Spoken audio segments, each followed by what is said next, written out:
Assalamualaikum warahmatullahi wabarakatuh. Perkenalkan, kami dari kelompok 5 akan mempresentasikan tentang hukum laut dengan topik laut lepas. Sebelumnya, saya akan memperkenalkan anggota kelompok saya dengan saya sendiri Mautia Rahmah dan teman saya Gusti Safah. Topik pertama yang akan kami bahas adalah definisi laut lepas.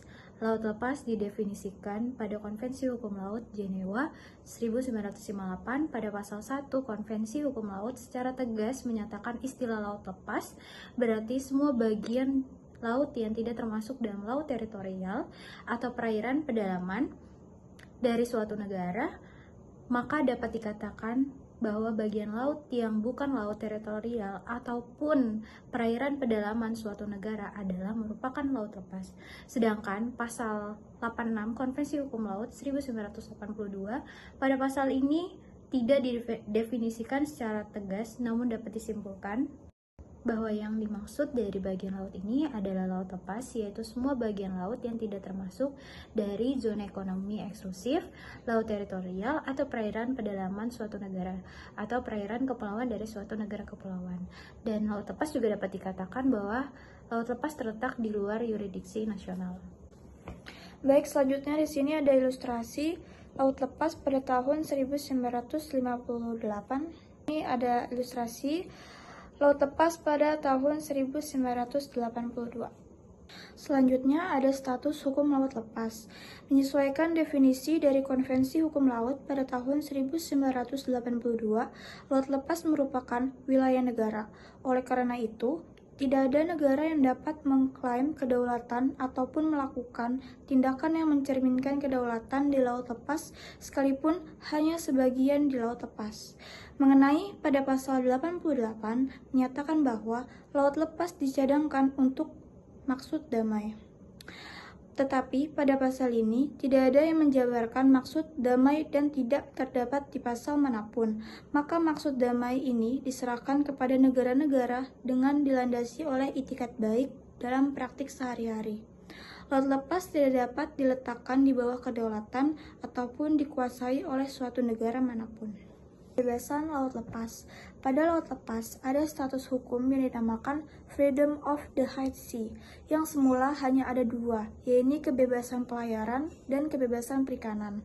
Kemudian tambahan dua kebebasan dalam Konvensi Laut Lepas pada tahun 1958, yaitu kebebasan memasang kabel dan pipa saluran bawah laut, serta kebebasan untuk terbang di ruang udara di atas laut lepas. Kebebasan dalam Konvensi Laut Lepas tahun 1958 muncul sebagai konsekuensi kemajuan teknologi.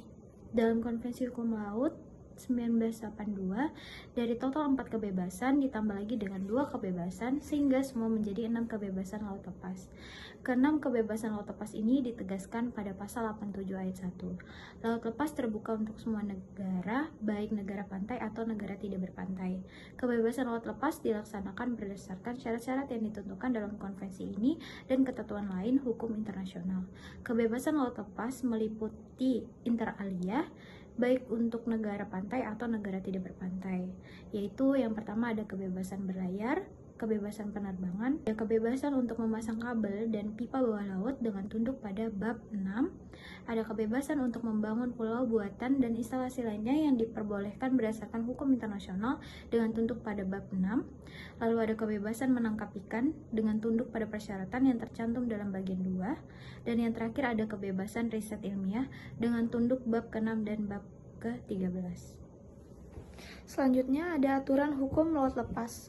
Pasal-pasal yang mengatur laut lepas terdapat dalam Konvensi Perserikatan Bangsa-Bangsa Nasional atau United National Convention on the Law of the Sea atau UNCLOS.